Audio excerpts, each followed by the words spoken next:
Good morning class, welcome to your daily current affairs on paper Hindu. Let's see what are the important articles for today.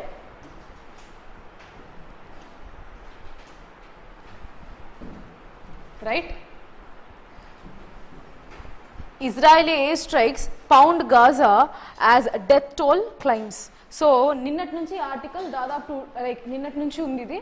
Like yesterday the paper was entirely filled with this particular issue, Israel attacks. So war start అయిపోయింది అక్కడ. దాదాపు 600 people were killed. Okay, serious issue. What is this issue? We'll see. So ఇది ఎందుకు మనకు మళ్ళీ మనం చదువుకుంటే one thing is regarding IR, what is happening in the world we need to know, and apart from the second thing is that మన Indians కూడా అక్కడ ఉన్నారు. So Indians were asked to remain in touch with embassy. ప్రతి ఒక్క కంట్రీలోనూ ఒక embassy ఉంటుంది కదా. ఇప్పుడు మన ఇండియన్ ఎంబసీస్ అక్కడ ఎలా ఉంటాయో ఆ కంట్రీస్ ఒక ఎంబసీస్ ఇక్కడ ఉంటాయి. ఆ ప్లేసెస్ ఎలా ఉంటాయంటే they are independent and they are sovereign with their country. For example Indian embassy ఇజ్రాయెల్లో ఉందనుకుందాం, ఇజ్రాయెల్లో ఉంది. సో ఉన్న ఆ ఎంబసీ ఎలా ఉంటుందంటే it is independent in nature, sovereign for India అది ఆ place. Are you able to understand? Even if it is in the foreign soil, but that particular land entirely is sovereign to that particular country which is having that embassy there. And ఇప్పుడు Afghanistan embassy ఇక్కడ ఉందంటే Afghanistan country place అది. Are you able to understand?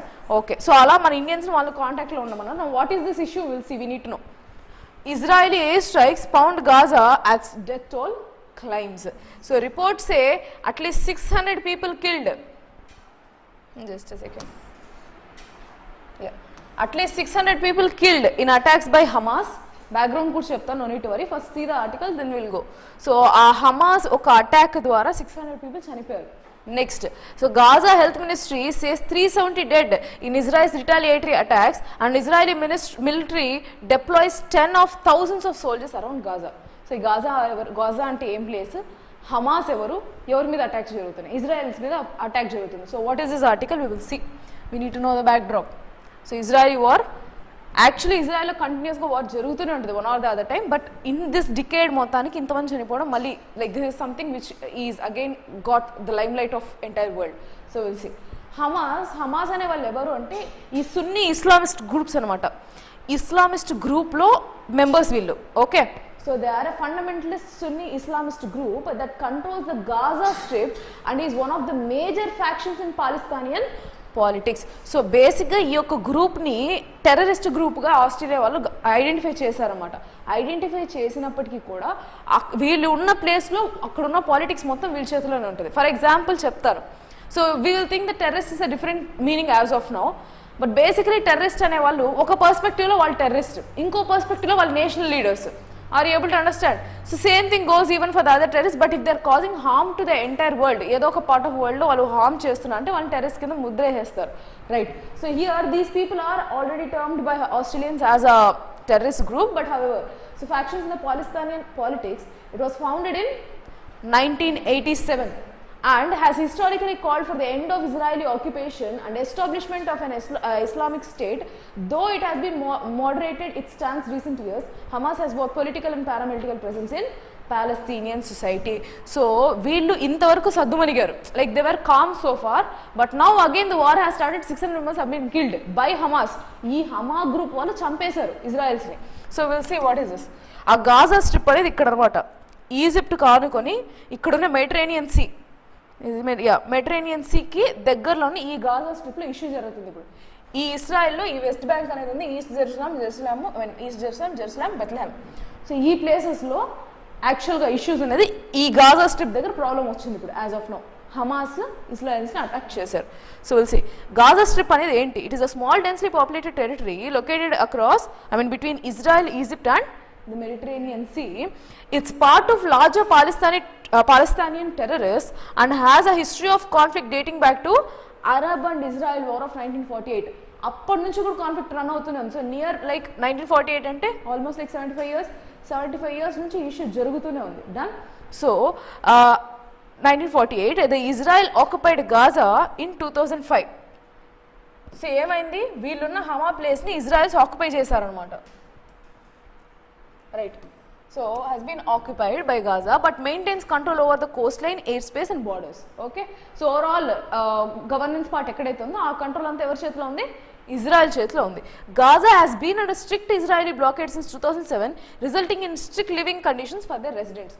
So వాళ్ళ దగ్గర అనుగుబడిగి ఇప్పుడు వాళ్ళు ఎదురు తిరిగారు. Okay right. The recent conflict between Israel and Hamas was sparked by cross border attack by Hamas on a major Israeli holiday resulting in civilian casualties. బేసిక్గా ఇక్కడ ఏమొచ్చిందంటే మిలిటరీ టు మిలిటరీ ఫైట్ జరగలేదు, సివిలియన్స్ చచ్చిపోయారు. That is the issue. ఎప్పుడైనా సరే ఇప్పుడు war ethics అనేది ఒకటి ఉంటుంది. That is separate concept in your ethics topic. Okay not maybe completely in your UPSC, but yeah that is also one of the topic which you need to focus upon. ఇప్పుడు Russia Ukraine వార్లో war ethics ఉందా అని అంటే, cyber warfare chemical warfare చేశారంటే there is no war ethics. Are you able to understand why?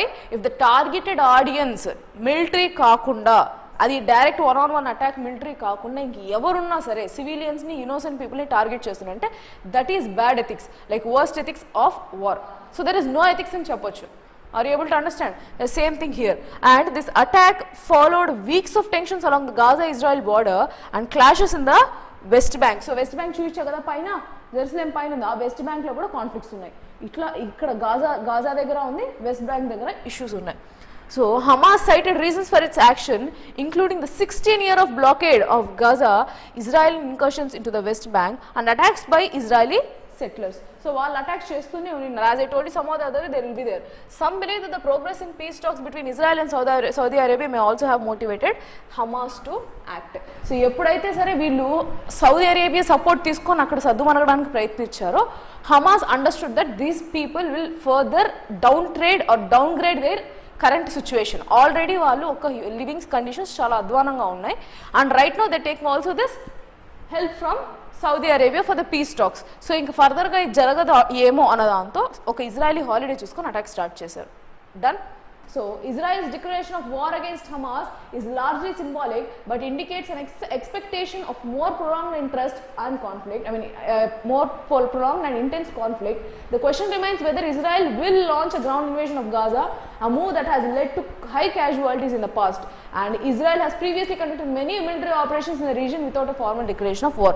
So now you need to understand that ఇది Hamas మిస్టేకా ఇజ్రాయలియన్ మిస్టేకా అంటే రెండు సైడ్స్ను అలానే ఉన్నాయి. They haven't provoked, they haven't noticed before, but they're provoking war continuously. Are you able to understand? This is the backdrop, simple backdrop. So issue is between who are the people? Rest all Israelis towards Hamas, and Hamas have actually attacked now. So Hamas wala 600 people chanipoyaru and yet counting. So Gaza health minister ఏం చెప్పారు? Says 370 dead in Israel's retaliatory attacks. అంటే వాళ్ళు ఒక retaliatory attacks ఉంటాయి కదా, and return attacks చేస్తారు కదా, అందులో 370 మంది చనిపోయారని కూడా వాళ్ళు చెప్పారు. Right. So Israel battered Gaza on Sunday after serving its bloodiest attack in decades, when Hamas fighters rampaged through its Israeli towns, killing 600 and abducting dozens more, as a spiraling violence threatened a major new war in West Asia. So ఇప్పుడు issue ఎక్కడ జరుగుతుంది? West ఏషియాలో జరుగుతుంది. అర్థమవుతుందా? So issue conflict ఎక్కడ start అయింది? Batted Gaza. Israel batted Gaza అంటే ఏంటంటే, బ్యాటెడ్ అంటే బేసిక్ ఏంటంటే కొట్టడం. So here batted in the sense they waged war అని అర్థం. ఓకే. సో వాళ్ళ మీద గాజాకి వెళ్ళారు after surviving this bloodiest attack. Hamas ఎప్పుడైతే వీళ్ళు అటాక్ చేసి 600 మెంబర్స్ని చంపేశారో, రిటాలియేటరీ అటాక్స్ వీళ్ళు స్టార్ట్ చేశారని చెప్తున్నారు. ఏ ప్లేస్లో? వెస్ట్ ఏషియాలో. Done.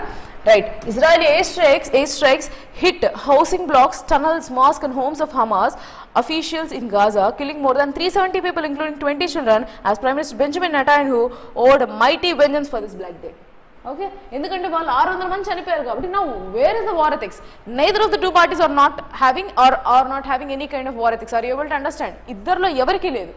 So that means I should say that either of the two parties don't have any kind of ethics. So ఏం చెప్పొచ్చు, ఎప్పుడైతే వాళ్ళు అటాక్ చేసి అక్కడున్న సివిలియన్స్ చంపేశారో, వీళ్ళు హమాస్ ఉన్న ప్లేస్లో మాస్క్ హౌస్ దగ్గర అటాక్ చేశారంటే అర్థం ఏంటి? There again targeting civilians of Hamas. So again human rights violation. So in a sign of conflict could spread beyond blockade Gaza, Israel exchanged artillery and rocket fire with the Lebanon-based Iran-backed Hezbollah militia. So different countries ఇక్కడ involve అయినాయి. So వాటిని కూడా మేము బ్లాకేడ్ని attack చేసాము అని చెప్పుకోవచ్చు. So yes, rest all is not much required. ఇక్కడ జరిగింది గన్మ్యాన్, ఇక్కడ ఇష్యూస్ ఉన్నాయనేసి. But understand this the issue between Israel and Hamas who are in Israel again. Done. Right. Next, I hope there is no issue with that. We'll see some other article. Operation Kolleru 2.0. మన Andhra article అండి. So call for operation 2.0 gain space to save fresh water lake from encroachments. So ఒకప్పుడు కూడా ఏం basic issues చెప్తాను. 43,000 acres basically from ఈ యొక్క operation కొల్లేరు ఎందుకు start చేస్తారంటే ఎందుకు స్టార్ట్ చేశారంటే కొల్లేరు చుట్టుపక్కల ఉన్న చిన్న చిన్న పాండ్స్ ఉంటాయి కదా, పాండ్స్ అన్నిటిని కూడా ప్రైవేట్ వాళ్ళు అక్వైర్ చేసుకొని ఆ ఏరియాని ఎంక్రోచ్మెంట్స్ చేస్తూ వచ్చారనమాట. ఆ ఏరియాని ఆక్యుపై చేయడం, ఎంక్రోచ్మెంట్స్ చేయడం. సో ఏమవుతుంది, వాటర్ స్టోరేజ్ తగ్గుతూ వస్తుంది కదా, they are encroaching that area, occupying it illegally. అది ప్రొటెక్ట్ చేయడానికి ఆపరేషన్ కొల్లేరు తీసుకొచ్చారు. Now that it has been done, now they have started operation Kolleru 2.0. So gain space to save fresh water from encroachments. So 43,000 acres of, just give me a moment.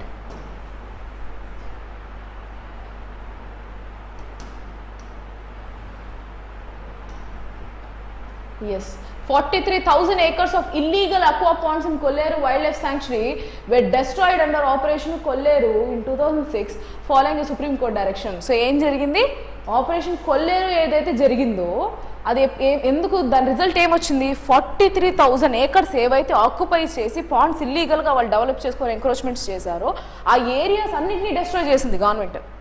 Are you able to understand? So it's a positive act done.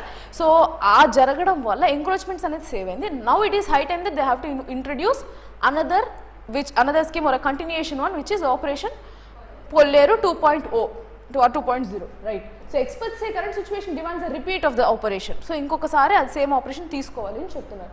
The survival of India's largest freshwater lake ecosystem, Kolleru Lake. Already మనం discuss చేసుకున్నాం కదా Kolleru lake గురించి. What we have discuss so far recently,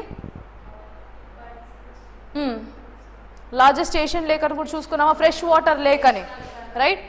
Yes, so he is under severe threat of aqua ponds continue to encroach and thrive in the heart of this particular wetland. So దీన్ని మళ్ళీ Ramsar site గా కూడా convention లో తీసుకున్నారని కూడా చూసుకున్నాం. Done. Yes, the rate at which the lake is witnessing the encroachments demands Operation Kolleru 2.0 for the survival of the unique wetland ecosystem that serves as a breeding and feeding ground for almost 220 avian species. Avian species ante birds. Okay, so avian species lo 220 species ki idi food ground ga undi, ecosystem ga undi. That will be destroyed if this is being encroached. Done. That is what they have mentioned. Species migrating from Palearctic region. So Palearctic region నుంచి ఇక్కడ వరకు migrate birds అనమాట. అంటే weather బట్టి ఇక్కడ నుంచి అక్కడికి, అక్కడి నుంచి ఇక్కడికి వాళ్ళు మూవ్ అవుతూ వస్తాయి అనమాట అవి. సో ఆ ప్లేసెస్ని వీళ్ళు కొలగొడుతున్నారు. So it is high time that they have to introduce this operation Kolleru 2.0. They haven't introduced but the survey and the experts say that they have to introduce, అంతే. Right. So in 2006, Andhra Pradesh government executed this Operation Kolleru as per the directions of Supreme Court, demolished 1,776 aqua ponds, nearly covering up to 43,000 acres of land within Kolleru Wildlife Sanctuary. Next, of them, 1,140 were ekkadekada ani chepparu, not required. 1999, the state government declared more than 308 square kilometer area as a sanctuary within 90,000 hectares of the lake. So surviving between the basins of Godavari and Krishna. So Kolleru Lake ekkudundi, aa rendu oka basins middle lo undi Kolleru Lake. Okay, see the map, you will understand, right? Next. So అది ఒక echo sensitive zone అని కూడా వాళ్ళు declare చేశారు కదా. So AP wild life division has decided to identify this, also we have seen recently news, has identified and proposed an echo sensitive zone surrounding this KWS. So మేము local opinion కూడా తీసుకుంటాము, we'll understand what the locals want అని కూడా మనం చూసాం article. This was like around week ago which we have seen, right? So it has sought a support from the Eluru district authorities to conduct gram sabhas and prepare an inventory of the land use patterns which we have seen. I told you land use inventories అనేసి. What is this land use inventories? They'll get a plan, అంటే ఏ lands ఖాళీగా ఉన్నాయి, ఏ lands దేనికి use చేసుకోవచ్చు. So by talking, by discussing with the gram sabhas, that means basically the village people, వాళ్ళని తీసుకొని వాళ్ళ ఒక ఒపీనియన్ తీసుకొని they will make it a particular land use repository. అంటే what is the land, I mean how much part of the land is actually available అన్నది we have seen that. So దాని మీద continuation article అనమాట, right? So are you able to understand? Surrounding the sanctuary. So a committee has also been constituted by Eluru Collector V. Prasanna Venkatesh and Eluru Divisional Forest Officer Ravi Shankar. So that is what they have established a committee to understand it. Done. Next, silent pandemic of antimicrobial resistance. What is antimicrobial resistance? AMR, important for you science and tech health part. What is this? Why? For example, amoxicillin ఉంది, azithromycin ఉంది, ఇవన్నీ యాంటీబయాటిక్సే కదా. So Covid టైంలో antibiotics తీసుకోవడం అంటే ఎక్కడ చనిపోతామో అన్న ఒక భయంతో కావాల్సిన లెవెల్స్ కన్నా సెల్ఫ్ మెడికేషన్ తీసుకొని ఇట్స్ యాక్చువల్లీ ఏం చెప్పొచ్చు అంటే this has been spiked up in COVID-19, but actually this AMR is been existing all over the country, in fact all over the world. So problem ఏంటి అంటే first of all let's see what is AMR.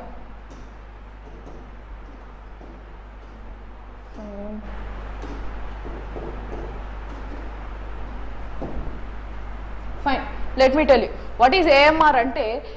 Antimicrobial resistance means that intaking of any kind of antibiotic or antimicrobial whatever it is, antibiotics meer intake teeskoni, that to more than the permissible levels or more than the required levels without the introspection of a doctor's advice. Doctor advice lekunda oka issue vaste auto ga medication teeskoni oka stage ki vachinappudu em avutundante antibiotics ki body react avadam manestundi. React అవ్వడం మానేస్తే ఏమవుతుంది, చిన్న fever వచ్చినా సరే it will take some days together to get recovered. Are you able to understand? And దీనివల్ల ఏమవుతుంది, రేపు పొద్దున హై హెల్త్ ఇష్యూస్ వచ్చినప్పుడు, డెడ్లీ హెల్త్ ఇష్యూస్ వచ్చినప్పుడు ఏం యాంటీబయాటిక్ బాడీలోకి వేసినా రియాక్షన్ ఉండదు. This is something which is antimicrobial resistance. ఇప్పుడేమవుతుంది, చిన్న వైరస్ అటాక్ అయినా బాడీ చాలా ససెప్టబుల్గా ఉంటుంది దానికి, like completely sensitive to that particular attacks and will be easily it will make the situation more mortal. అర్థమవుతుందా? అంటే ఎక్కువగా చనిపోయే సిచ్యువేషన్స్ ఉంటాయి. This is why it is called as or it is termed as silent pandemic. We will see what is this antimicrobial resistance. This ఇప్పుడు చెప్పే data ఏదైతే ఉందో that is important అండి for your exam. Will see antimicrobial resistance AMR is responsible for 7 lakh deaths annually and it is predicted to increase to 10 million deaths by 2050. Very important report. So em cheptunnaru oka year ki on an average 7 lakh people chanipotunnaru and by 2050 it estimates that 10 million deaths will be only alone because of AMR, right? So an analysis of it affect 204 countries and the territories in 2019 has estimated of 4.5 million deaths were associated and 1.2 million deaths were attributed to only bacterial AMR. So antibacterial తీసుకుంటాం కదా, ఆ AMR వల్లే వస్తుంది అనేసి, right? So the main bacteria involved in the deaths were these bacteria, which is just for the namesake, if you want you have to know. You will see this. Yes.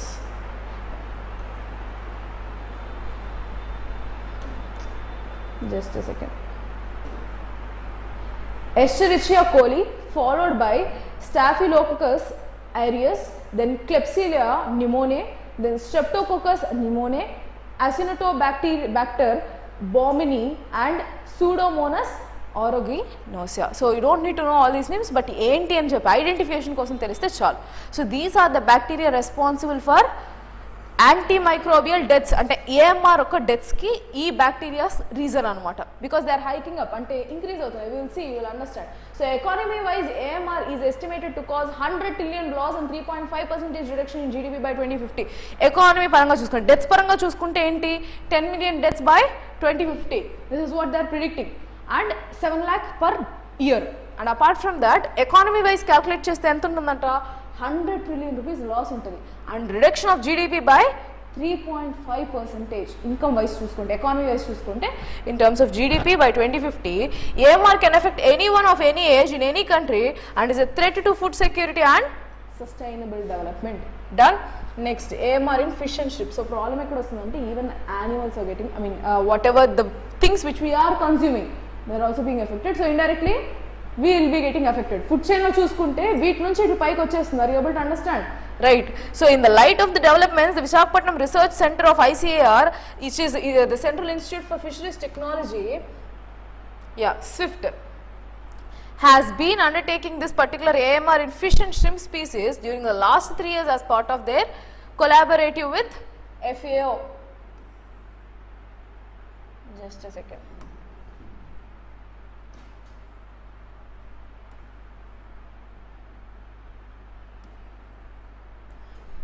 So moreover, the transfer of AMR has happens between different bacterial species through horizontal gene transfer.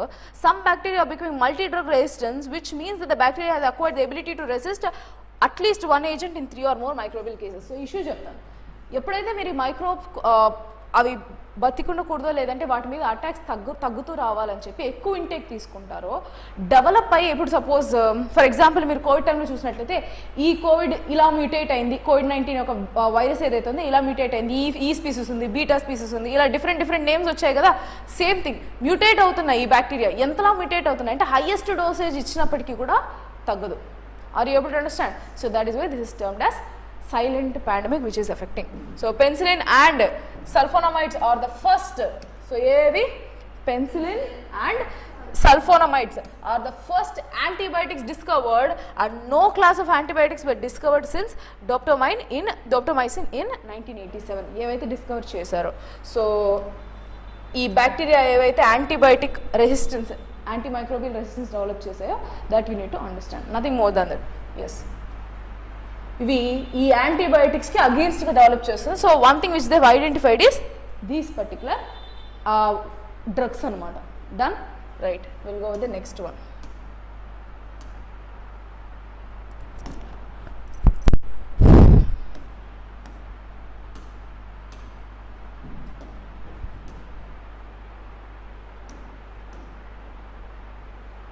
So not much important article, but you need to know. Kerala women judges break the dress code. So బేసిక్గా women dress code ఎలా ఉంటుంది దీనిలో జడ్జెస్లో, లాయర్లో, ఈ judge కోర్ట్లో కానీ ఎలా ఉంటుంది వాళ్ళ dresses? Saris, black saris. So Kerala వాళ్ళు ఏం చెప్పారంటే due to the high summer condition కావచ్చు, ఏమైనా కావచ్చు, బ్లాక్ శారీస్ వేసుకుంటే it is more irritating and uncomfortable for us అని చెప్పుకోవచ్చు. So what they further decided is that they'll suit whatever the dress, that might be Punjabi or whatever the clothing which they are comfortable with, but that should be in black and white combination. Are you able to understand? So ఈ యొక్క శారీ అనేది pre colonial ఎరా ఎప్పుడైతే అప్పటి నుంచి ఉందో అది మారలేదన్నమాట. Even for the gents, even the same dress code is existing. They have their own suit which they have to wear.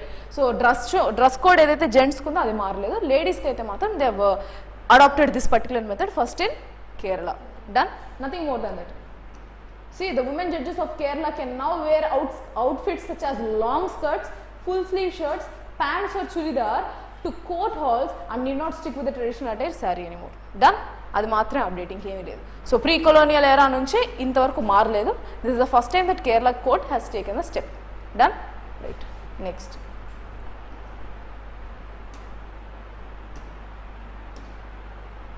Indian Air Force unveils a new ensign as it marks its 91st anniversary. కొత్త sign అనేది పెట్టిందండి. This is the word. So పైన వచ్చేసి మన flag, then you have two other symbols on a blue flag. Done, they have unveiled this.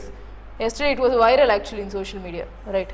So the Chief of the Air Staff, Air Chief Marshal Vivek Ram Chaudhary, on Sunday unveiled a new ensign for the force as it marked the 91st anniversary. 91st anniversary సందర్భంగా Air Staff, Air Chief ఎవరైతే ఉన్నారో Indian air force యొక్క సింబల్ని unveil చేశారన్నమాట.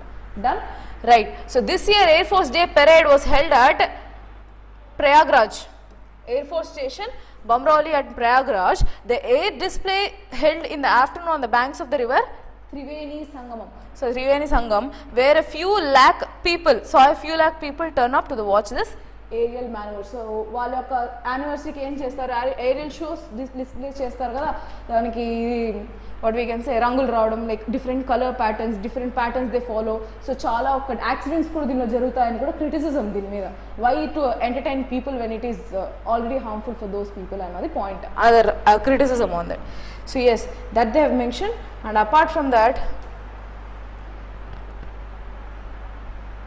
yes, we have not only circumvented the challenges but also turned the challenges as opportunities. The current geopolitical landscape has provided us an opportunity to reduce dependency on imports by developing this indigenous capability. So ఏవైతే ఇప్పుడు issues వచ్చాయో, present ఒక issue చెప్పాను నేను, Russia నుంచి మనకు రావాల్సిన S-400 missiles ఏవైతే ఉన్నాయో that got delayed. Why? Because of war situations. So Russia Ukraine war వల్ల ఏదైతే మనకు రావాల్సిన ఒక ఏవైతే రష్యా నుంచి రావాల్సిన మిజైల్స్ ఏవైతే ఉన్నాయో రాకపోవడం వల్ల, ఇలా డిఫరెంట్ సినారియోస్లో మనకి డిలేస్ రావడం వల్ల, due to the international scenario what has happened, national సినారియోలో ఇండిజినస్ డెవలప్మెంట్ పెరిగింది అని చెప్పుకొచ్చారు. So we have turned out a challenge to be an opportunity as a income or economical development for the country అని చెప్పుకొచ్చారు. Done, right. So the theme for this year air force important అంటే అడగచ్చేమో అన్నది ప్రిలిమ్స్కి. So the theme for this particular air force day was IAF, Air Power Beyond Boundaries. So IAF, air power beyond borders is, or beyond boundaries, is the theme of Air Force Day. Done. So that is what so which reflected the inherent global reach of air power and how air power will turn or will prove decisive in future conflicts. అంటే ఎప్పుడైనా సరే air force కరెక్ట్గా ఉంది, when they are highly impactful, that can decide the power of a particular country.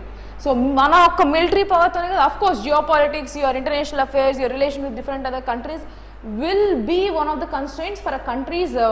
So బేసిక్గా ఒక country డెవలప్డా అన్డెవలప్డా or how powerful it is బేసిక్గా చూసుకోవాలంటే ఏ క్రైటీరియా? ఫస్ట్ థింగ్ ఎకానమీ, వాళ్ళ యొక్క జీడిపి ఎలా ఉంది. Second thing their military. Next how they are having their team, I mean how they are having relation with different other countries, foreign affairs ఎలా ఉన్నాయి. And apart from the space sector. ఇవి కాకుండా add on అయినవేవి? Climatic goals, environmental goals, ఇంకా social పర్స్పెక్టివ్లో మనం ఎలా develop అవుతున్నాం. Done. These are the things which claim a country to be powerful. అందులో మెయిన్ థింగ్ ఏంటి? ఎంత పవర్ఫుల్ కంట్రీ అయినప్పటికీ వార్ సిచ్యువేషన్స్ వచ్చినప్పుడే కదా దాని పవర్ఫుల్నెస్ తెలుస్తుంది. So that is what something which they have again mention. So ఒక కంట్రీ పవర్ఫుల్ అని చెప్పుకోవడానికి వాటి యొక్క ఎయిర్ సిస్టమ్ కూడా చాలా important. It will prove it decisive. ఏ ఒక్క కాన్ఫ్లిక్ట్ వచ్చినా సరే ఎయిర్ ఫోర్స్ అనేది it will be the standard thing which will counter any kind of issues అని చెప్పుకోవచ్చు. That is why we are taken like we have developed this into more, or we can say in a thing where we can counter attack or counter proof what is India అని చెప్పుకోవచ్చు. Done. Right. ఈ new sign explain చేశారండి, important. మళ్ళీ we'll see. Explaining the new ensign in a statement, IAF crest, the national symbol. So national symbol ఉంది IAF crest, the Ashok line on the top with the words సత్యమేవ జయతే. ఇది ఎక్కడ కూడా ఉంది, ఇంకో చోట ఉంది. ఎక్కడుంది? Emblem, national emblem. National emblem కింద ఉండేది అదే కదా. Right. So Satyameva Jayate in Devanagari below it.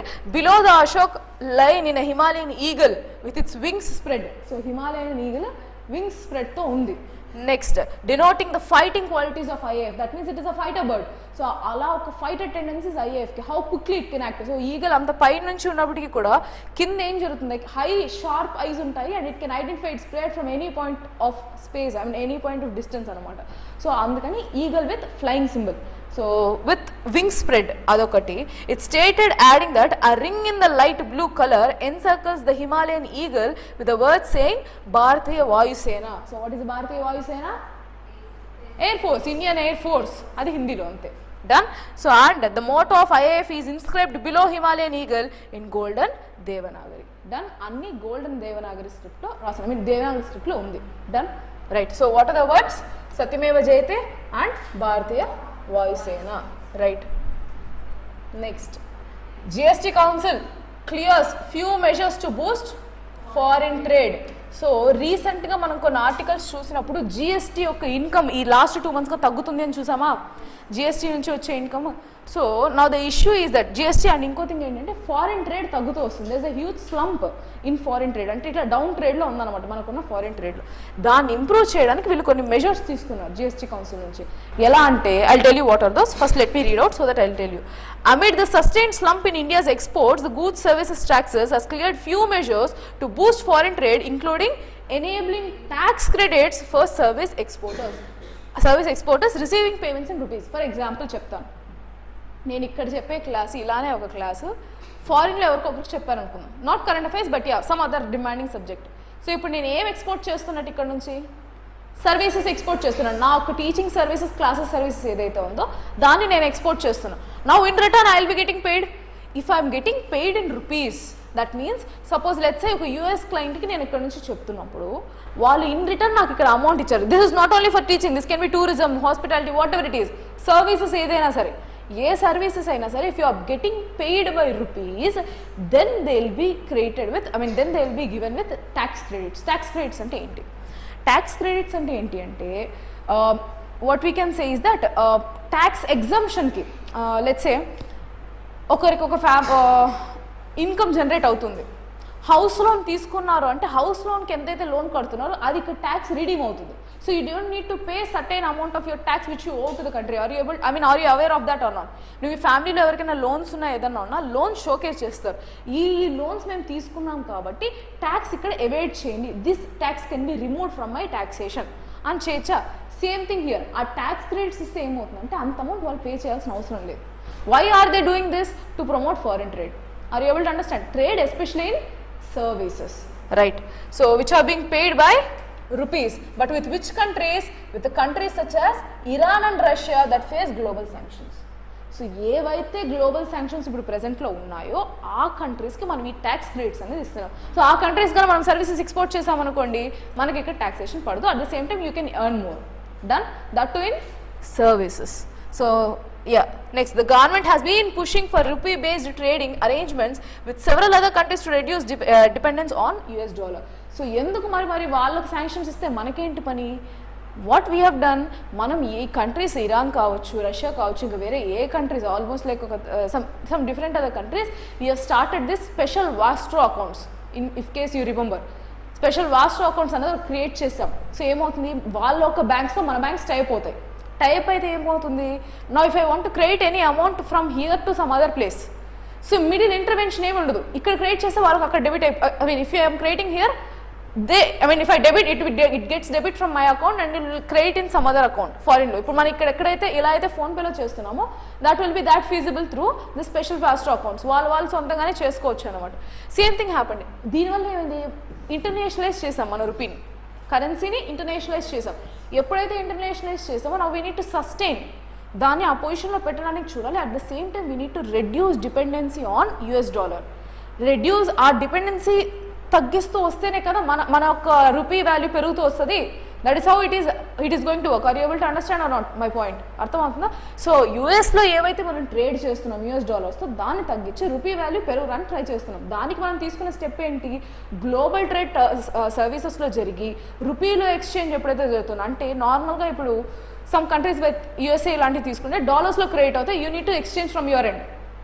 Done. So అది కాకుండా రూపీస్లో కానీ ట్రేడ్ జరుగుతుంది అనుకున్నప్పుడు then you need to promote, వాళ్ళకు ట్యాక్స్ క్రెడిట్స్ అనేది ఇస్తాము అని చెప్పుకొచ్చారు. So are you able to understand the link what happened, right? So and banks from over 20 nations have open this is what I told you, special vostro accounts. ఎన్ని nations? 20 nations. Are you able to understand? 20 nations with Indian banks to remit payments for their imports from India. India నుంచి imports ఏవైతే వాళ్ళు తీసుకుంటారు, అంటే ఏంటి, India నుంచి export అయ్యేది వాళ్ళకి ఇంపోర్ట్ అవుతుంది. ఆ ఇంపోర్ట్ అయ్యే సర్వీసెస్ కావచ్చు, ట్రేడ్ కావచ్చు, ఏదైనా కావచ్చు, స్పెషల్ వాస్ట్రో అకౌంట్స్ ద్వారా క్రియేట్ చేసుకొని జరిగితే వాళ్ళందరికీ కూడా ఇక్కడికి వచ్చే బెనిఫిషరీస్ వాళ్ళందరికీ ట్యాక్స్ క్రెడిట్స్ వస్తుంది. So they are promoting this trade in rupee అని అర్థం చేసుకోండి. Done. Next, however many exporters of such services were being taxes, so this is based on services, were being denied input tax rates under the GST regime as norms required foreign currency receipts to recognize their export status. అంటే ఏమవుతుంది, ఇక్కడ GST చాలా మందికి tax rates అనేది claim అవ్వట్లేదంట. So this is one which is system issues అని చెప్పచ్చా, సిస్టమాటిక్గా ఉన్న ఇష్యూస్ ఇది. సో ఏం ప్రాబ్లం ఇక్కడ, స్ట్రక్చరల్ ఇష్యూస్ అని కూడా చెప్పొచ్చు. Now what is the issue here? They are denied this particular tax credits under GST regime because they have to produce this particular receipts to recognize their export status. So while our receipts ఏవైతే వచ్చో produce చేయాలి. More often this particular services trade would be mostly informal. So ఎంతవరకు వాళ్ళ ఆ receipts produce చేయగలరు అన్నది point. Next, the council has recommended to issue a circular to clarify the admissibility of export remittances received in a special INR, which is Vostro account permitted by Reserve Bank of India for the purpose of consideration of supply of services to qualify the export of services under integrated GST or IGST Act 2017. So వీళ్ళు ఏం చెప్పారు, ఆర్బీఐలో మీ special vostro account ద్వారా receive చేసుకోండి. That is enough for us to clarify. So ఏ country నుంచి మీకు వస్తుందని తెలిసిపోతుంది కదా మాకు, then we can directly give you this tax credits, అంతే కదా. సో when they are having and when they are trading through SVR, that is clear that they are trading through rupee. వాళ్ళ కరెన్సీలో వాళ్ళకి వెళ్ళిపోతుంది, మన కరెన్సీలో మనకు వచ్చేస్తుంది. సో దట్ ట్రేడింగ్ ఇన్ రూపీనే కదా అర్థము. So that will be cleared అని చెప్పుకోవచ్చు. Done, right? That is about this particular article. Rest all is not much important. Will go with the next one. Aditya L1. So ISRO performs the trajectory correction for Aditya L1. So manoeuvre update అవుతూ వస్తుంది కదా ఒక్కొక్క manoeuvres. So space craft is headed to Lagrange point 1 which lies in between sun earth line. నేను చూపించాను Lagrange point 1 ఎక్కడ ఉంటుందో. ఎందుకు ఆ పాయింట్ సెలెక్ట్ చేసుకున్నారు? Gravitation equilibrium. And the second thing is ఆ ప్లేస్లో పెడితే even if it is night or even if it is morning for us, మనకి ఎలా ఉన్నా సరే, డార్క్ ఉన్నా లైట్ ఉన్నా, at any point of time we will have clear vision on sun. అందుకని ఆ ప్లేస్ స్ట్రాటజీగా తీసుకున్నారు. How many kilometers distance from India, I mean from earth? 1.5 million kilometers, right?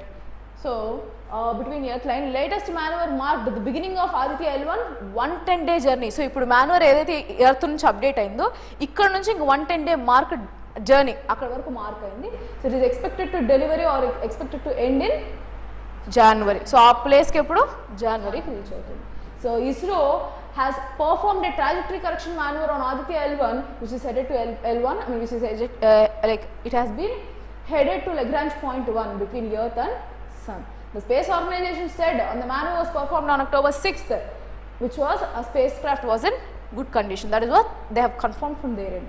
The spacecraft is healthy on its way to sun earth L1. A trajectory correction maneuver originally provided or provisioned was performed on October 6, 2023 for about 16 seconds. 16 seconds లో దాన్ని manoeuvre push చేశారు. ఏం లేదు, ఒక orbit నుంచి ఇంకొక ఆర్బిట్ని push చేయడం మాన్యువర్ పుషింగ్ అంటాం. సో మన ఎర్త్ నుంచి ఇంకొక orbit I already showcased how it will go అని. సో ఒక ప్లేస్ అనుకోండి, fine this notice some issue, fine let it be. ఒక ఆర్బిట్ అనుకోండి, ఆర్బిట్ నుంచి డిఫరెంట్ ఆర్బిట్స్కి అది ప్రొసీడ్ అవుతూ వస్తుంది అనమాట. ఆ షిఫ్ట్ చేసేదాన్ని మాన్యువర్ షిఫ్టింగ్ అని అంటాం. Next it was needed to correct the trajectory evaluated after tracking the trans-Lagrangian point 1 insertion maneuver performed on September 19th. So ఒక్కొక్క డేట్ చెప్పుకొచ్చారు which is not required, just understand the update అంతే. So next జనవరికి ఆ point reach అయ్యేటట్టు చూసుకుంటున్నారు. So L1 is about 1.5 million kilometer distance from earth, is approximately 1% of the earth sun distance. So India's first earth observatory L1 was launched on September 2nd by the Polar Satellite Launch Vehicle PSLV from Satish Dhawan Space Center in Sriharikota. So yes, that they have mentioned. The magnetometer payload is developed by laboratory. So ఎవరెవరు develop చేశారు అని చెప్పి ఎవరెవరు operate చేస్తుంది. So Bengaluru division, ఇంకొకటి వచ్చి Sriharikota division operate చేస్తూ వచ్చేది. డన్. సో లగ్రాంజ్ పాయింట్ 1 ఎప్పుడు రీచ్ అవుతుంది? జనవరికి రీచ్ అయిపోతుంది. Done. Next so next 110 days journey ఉంది అని ఇంకా.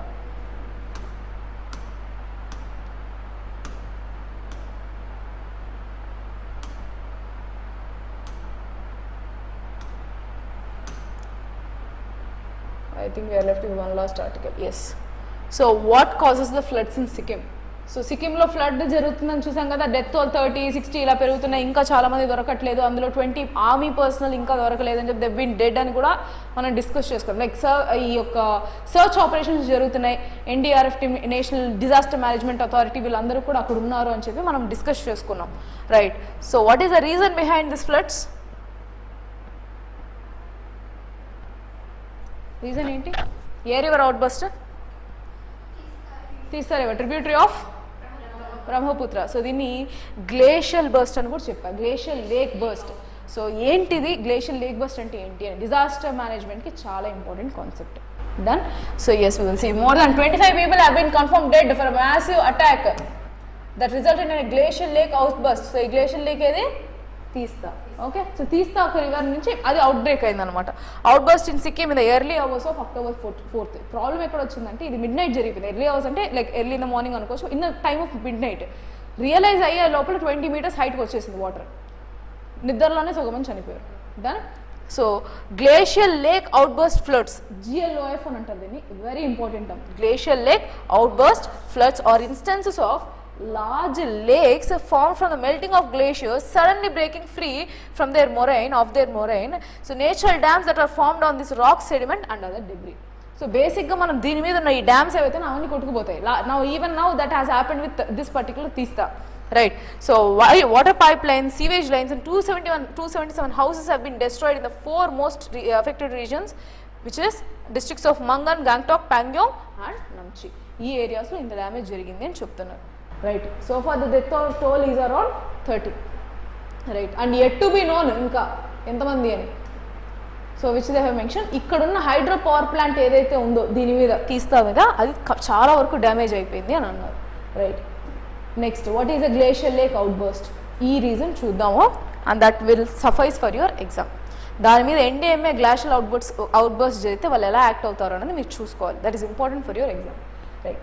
Technically called glacial lake outburst flood, There are instances of lake floods, large floods formed from melting of glaciers suddenly breaking free of their moraine. The natural dams that are formed around the rock, sediment and their other debris. So ఏవైతే ఇట్లా burst అవుతాయో already normal లేక్స్లోకి include అయిపోతాయి. So ఏమవుతుంది, burst అయ్యి ఆ high rate of flood ఒక్కసారిగా reach అవుతుంది. Flood అంటే ఏంటి, వాటర్ లెవెల్ పెరిగి ఇంటి మీదకి లేదంటే మనం ఉన్న రెగ్యులర్ రెసిడెన్స్ మీదకి వచ్చేసి దాని ఫ్లడ్స్ అంటాం.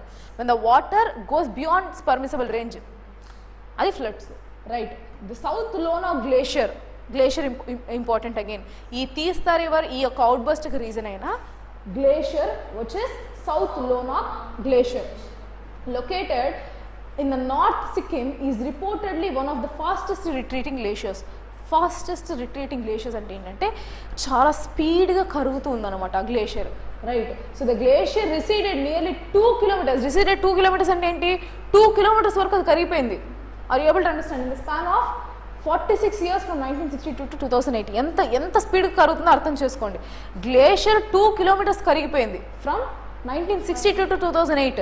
Okay, so it further retreated to 400 meters in 2008 to 2019. So ఎంత స్పీడ్గా కరుగుతుందో అర్థం చేసుకోండి. Next, so they are an estimated of 7,500 glaciers in the Himalayas and GLOFs have been associated with these disasters over the years. So దీన్ని బట్టి మనకు అర్థం అవ్వాల్సింది ఏంటి అంటే గ్లేషియర్ లేక్ బర్స్ట్ ఏవైతే ఉన్నాయో GLOFs, ఇది ఫ్రీక్వెంట్గా ఇంక ఉండబోతుందా లేదా? Can we expect this more? Yes or no? Definitely yes. ఎందుకు, గ్లేషియర్స్ అనేది రిట్రీటింగ్ జరుగుతూనే ఉంది. So this is again a counter effect of దేని వల్ల, డామినో ఎఫెక్ట్ దేని మీద ఉంది, క్లైమేట్ చేంజ్ వల్ల ఉంది. క్లైమేట్ చేంజ్ వల్ల డామినో ఎఫెక్ట్ గ్లేషియర్ అవుట్బుట్స్ జరుగుతున్నాయి. రైట్. సో రిపోర్ట్, అందుకనే మనకి ఎన్వైరన్మెంటల్ గోల్స్ అంత ఇంపార్టెంట్ మన కంట్రీలో, చాలా ఇంపార్టెంట్. దానికి ఒక్క చిన్న క్లైమేట్ చేంజ్లో లైట్గా ఎఫెక్ట్ వచ్చినా సరే India will be the worst affected, one of the worst affected countries in the world. Right. So a report by the General Nature Counts 1926 Jammu and Kashmir deluge and 1981 Kinnara Valley floods in Himachal Pradesh and 2019 Kedarnath floods. ఈ floods అన్ని important because they are glacial floods, glacial outbursts floods అనమాట. ఎగ్జామ్లో ఎలా అడుగుతారంటే name any 5 or name any 3 as an examples to showcase this glacial lake floods అని అడుగుతారు, GLOFs అని అడుగుతారు. ఖచ్చితంగా important. All these names are important and years too. So 1926 ఒకటి, 1981 Kinnaur valley floods, next 2013 Kedarnath floods in Uttarakhand are examples of GLOF related disasters. So among the Himalayan states in India, Sikkim was about 80 glaciers more than any other state. So 80 glaciers ఉన్నాయి. So ఏ ఒక్క glacial burst జరిగినా effect వీళ్ళకి, glacial lake outburst floods వీళ్ళకి effect ఉంటుంది. Next, over the years climatologists have warned that they could be responsible for this particular lake outburst. So we could be responsible. Basically climate change వలన ఇది మేజర్గా effect అవుతుంది అని అర్థం చేసుకోండి. Done. So you know the examples, you know the reason and what has affected. So right now which is the glacier that is causing all this? South Lhonak. Done. అంతే. So rest all ఏం steps తీసుకోవచ్చు అని చెప్పారు. So ఒక్కసారి కొంచెం లైట్గా చూసేద్దాం, then we can go ahead. So both the frequency and severity of such events, what are those events? GLOFs are going to increase exponentially in the upcoming years. Why? Because climate change is triggering very fastly and we are not going to meet our particular timeline by 2032. So దానివల్ల ఇంకా adverse impact ఉంటుంది మన మీద. Right. So the Himalayan ecosystem is the most fragile in the world and any disruption way we are managing the resources will have a problematic outcome for the people in this particular region. So బేసిక్గా ఏంటంటే ఇవి చాలా ఫ్రెజైల్గా ఉంటాయి అనమాట, ఇంకా మూమెంట్లోనే ఉంది. If you can understand the formation of this particular Himalayas you will understand. ఇవి ఇంకా కూడా కొలైడ్ అవుతుంది. Which 2 plates are colliding? Indian plate Eurasian plate కొట్టుకుంటూ పోతుంది. అందుకని చెప్పి మనకి ఫోల్డెడ్ మౌంటైన్స్ వచ్చాయి. These are young mountains which have been formed. So ఇవి హైలీ ఫ్రెజైల్ ఇన్ కంటెంట్. కొంచెం క్లైమాటిక్ చేంజ్ జరిగిన ఎఫెక్ట్ ఎవరికి ఉంటుంది? ఆ ప్లేసెస్లో ఉన్న ఏరియాస్ అన్ని వర్స్ట్ ఎఫెక్టెడ్లో ఉంటాయి అన్నమాట. So you need to understand geography in you're speaking this disaster too. Right. So yes, that is the issue. Rising temperatures are leading for a wetter future and climate and contributing to climate change led extreme events, but it is also disturbing the fragility of the Himalayan ecosystem through hydropower and other dams. So ఇక్కడ ఇంకొక problem ఏంటి అంటే మనం ఆ డ్యామ్స్ని, ఆ వాటర్ని conserve చేసుకొని వాడుకోవడానికి డ్యామ్స్ కట్టాం. అక్కడ వాటర్ అవన్నీ గ్లేషియల్ లేక్స్ ఏవైతే వాటర్ వస్తున్నాయో మన యూసేజ్ కోసం స్టోర్ కావాలి. ఇప్పుడు ఈ రోజు వచ్చింది, glacial lakes will not completely melt. But however we need for our needs కదా. సో దానికోసం అని చెప్పి మనం ఒక డ్యామ్స్ కట్టడం, ఈ గ్లేషియల్ అవుట్బర్స్ వల్ల ఏమవుతుంది, ఇన్ఫ్రాస్ట్రక్చర్ కుప్పకూలిపోయి అక్కడున్న ఫ్యామిలీస్ కూడా ఎఫెక్ట్ అవుతున్నాయి. So it is costing huge loss to life, also property, right? So geolof is outcome of the warming of this particular region, global warming. Definitely ఆ particular region లో warming up అవుతేనే కదా 2 kilometers పోయింది అంటే దాని అర్థం ఏంటి? It is only because of the warming condition. Ice గడ్డ ఎత్తుకొని బయట పెట్టండి, కరిగిపోతుంది కదా ఐస్ గడ్డ. ఎందుకు? దానికి ఉన్న స్టిపులేటెడ్ టెంపరేచర్ దాటి ఇక్కడికి వస్తుంది. So when ice cube is being melted, the same thing is happening with glacier. It is also huge ice cube అని చెప్పొచ్చు. లైక్ బేసికలీ ఐస్ మొత్తం ఒక ఐస్ స్ట్రక్చర్ అని, right? So once it is formed, you never know what it triggers its outburst. Definitely ఒక్కసారిగా నా warming up start అయిందంటే ఏ time అయినా అవ్వచ్చు, you cannot predict it. Next Sikkim is an example of this, says Anjal Prakash, who is the IPCC author with the Bharati Institute of Public Policy. So IPCC వాళ్ళే కదా ఇచ్చిండేది మనకి target, వాళ్ళే కదా చెప్పింది 1.5 పెట్టుకోవాలి, మాక్సిమం అంటే 2, but it should be limited to 1.5 degrees Celsius to the pre-industrial levels, climate increase అని చెప్పారు.